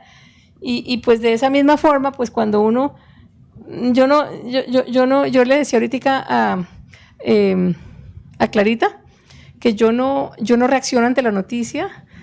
Si mañana descubren algo en Marte, yo no lo cubro. Yo espero a que eso se decante y a que haya más información, o busco mi noticia por mi cuenta, que eso seguro que aquí en Univalle va a haber 1000 cosas interesantes. Entonces un día me dio por aprender sobre pájaros y estaba yo en Washington y pedí que me mostraran la colección de pájaros del Smithsonian. Esto es una foto que ellos tienen ya, las tenían antes, pero miren la colección de pájaros, son 600,000 pájaros disecados desde hace 190 años o 180 años, y yo pedí ver los colombianos. Me abrieron esta gaveta. Todos estos pájaros son del Valle del Cauca, específicamente de Farallones, específicamente entre Pance y Farallón, o sea, hemos dicho son de acá. Entonces, es lo que me explicaban, me decían estos. Todavía estamos esperando aprender más sobre estos pájaros y cómo los afecta el cambio climático, y la científica decía, usted no se imagina nuestra felicidad cuando los expertos nos trajeron estas dos tángaras, creo, pero me decía, es que esta vive en un árbol y esta vive en el árbol de enfrente. Entonces eso para ellos entonces eso me dio pie para empezar a averiguar cosas, y hablando con ellas encontré que estas expertas estudian las plumas de los pájaros y estudian cómo las plumas de los pájaros son importantes para descubrir por qué y cómo los pájaros estrellan contra los aviones. Yo no sabía eso. Entonces abrí una ventana nueva y esa está también pues, muy interesante. Pero es eso, es esa curiosidad. Uno tiene que tener curiosidad y cómo casar la ciencia con la humanidad. Entonces, y cómo no usar esta jerga y cómo poder hablar con la gente y cómo ponerlo bonito. Entonces, pues aquí yo puse eso. Hecker, que es la bióloga, se detiene entre una fila de gavetas tan delgadas. Es la descripción, ¿cierto? La gente no ha estado allá, hay que describírselo. Tan delgadas como si contuvieran planos de arquitectura. Ordenadamente colocadas en hileras, docenas de avecitas idénticas de varios tonos de azul reposan sobre papel libre de ácidos. Todas estas avecitas son del Valle del Cauca. Hay algo extrañamente poético y darwiniano en la forma en que están acostadas boca arriba, los ojos cerrados y las patitas anudadas con un letrero identificador. Ahí viene un poquito de poesía, ¿cierto? Un poquito. Entonces depende de cómo uno lo use. Bueno, pues chicos, yo no sé, les puedo seguir contando vainas, pero cuando ustedes quieran que paremos o ya, yo creo que ya. Sí, preguntas.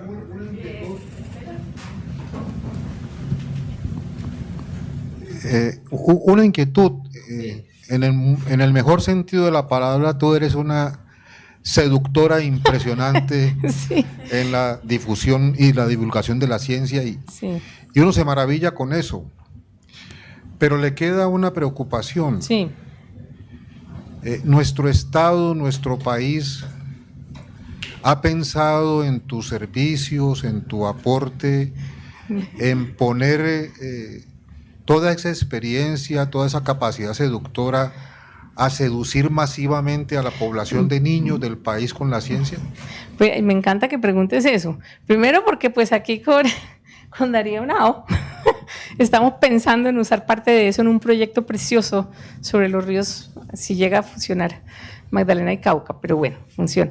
Y me encantaría trabajar con el gobierno, pero nunca he tenido acceso a un Ministerio de Ambiente. Ellos en algún momento, o de Educación, perdón, yo les mostré mi colección de libros, pero ellos me dijeron, nosotros no patrocinamos, no aconsejamos libros. Yo nunca supe. Pues yo a través de Planeta, mis editores que van a los colegios, pues yo he ido a muchos colegios, como 200 colegios más en Colombia, pero me encantaría, si tú tienes sugerencias, bienvenidas, porque yo sí quisiera que estos libros lleguen cada vez más y más, y no solo los libros, sino hablar con poblaciones de todas partes. Así que pues eso era. Bueno, ha sido un placer enorme tener aquí a esta mujer extraordinaria, que va a seguir viniendo, ya ha venido a Univalle, tiene muchos nexos afectivos con Cali, por razones familiares. Su hermana vive aquí cerca. Es una viajera incansable. Y hemos empezado a soñar desde que nos encontramos en Barranquilla, en la Agua 2022, en algunos proyectos en conjunto. Uno de ellos, el de Ríos Hermanos Magdalena Cauca, que seguramente podemos hacer el próximo año. Webb Davis, con el que Ángela ha trabajado, seguramente vendrá el próximo año y podremos hacer algunas cosas conjuntas con Wade. Esa es una de las ideas. La segunda, con nuestro periódico y con algunos de las facultades que han sido aliadas, hemos trabajado en algunas cosas, con ciencias, con ingeniería, con la misma salud, que hoy había un periodista del área de salud. Volver a retomar algo que se hace, pero que no se hace como debería, que es el tema de hacer periodismo científico, divulgación científica en la universidad y llenar un poco un vacío de algo que se tuvo en el pasado, que fue la AUPEC, la Agencia Universitaria de Periodismo Científico, que dirigió durante 20 años Álvaro Nieto Hamán.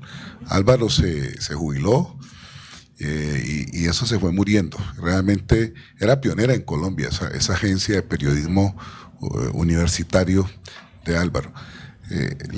Las facultades están haciendo algunas cosas en la misma línea de Álvaro, pero ese vacío todavía existe en nuestra universidad. Entonces, bueno, vamos a proponer con Ángela, la Facultad de Humanidades y otras facultades, empezar a hacer unos talleres y a construir proyectos para retomar, dijéramos, ese trabajo tan importante de la universidad, especialmente con relación a la sociedad, con relación a su medio, a los estudiantes, a los jóvenes. De muchísimas maneras nosotros lo hacemos, pero creo que en este campo sería mucho lo que podríamos mejorar, aumentar y potenciar. Escuchando a Ángela, es que aquí en mi casa tengo como 20 materias para hacer de periodismo. Hay un señor que está allá yo hice el trabajo de apropiación social del conocimiento para la Universidad del Valle durante año y medio. Aquí está la ingeniera Magdalena Castro, que ayudó en ese proyecto. Y lo que me quedó de eso fue un conocimiento más o menos detallado de lo que se hacía en investigación en toda la universidad. Hay un señor, por ejemplo, que trabaja el cáncer solito por allá en la que lo reconocen en todo el mundo, menos aquí. Nadie sabe qué hace ese señor, que llega tranquilamente todos los días a su laboratorio y nunca más nadie se da cuenta. Y así hay cantidades de personas de la ciencia que hacen cosas extraordinarias por la sociedad, por la humanidad, entre otras cosas. Por eso también el llamado a que las humanidades estemos más en diálogo, por supuesto que sí. En muchos campos tenemos que ver nosotros los humanistas con la gente de otros saberes, o sea que hay una cosa realmente holística en donde los saberes se crucen. Eso es lo que estamos aprendiendo con el proyecto de Ríos Hermanos. Es imposible encarar una tarea tan grande como recuperar los dos grandes ríos de la patria, la columna vertebral de este país, si no se encara desde todas las disciplinas, las humanidades, las ingenierías, las ciencias básicas, la salud, ¿no?, la educación, la cultura. Es decir, los cambios de recuperación pasan por todos los saberes. De manera, Ángela, ¿qué es esto? Pues no será esta, como tiene muchas razones para venir acá, pero esta va a ser una. Ya la universidad la ha invitado en otras oportunidades, pero ya queda hecho pues el contacto. Hoy hemos tenido un auditorio selecto, no solamente al almuerzo, sino aquí, que son los jóvenes de la palabra, que esta es la juventud con la que tenemos que trabajar, porque pues tú y yo sabemos que uno trabaja para entregarle la posta a los que vienen. Bueno, un gran aplauso para Ángela y les agradezco.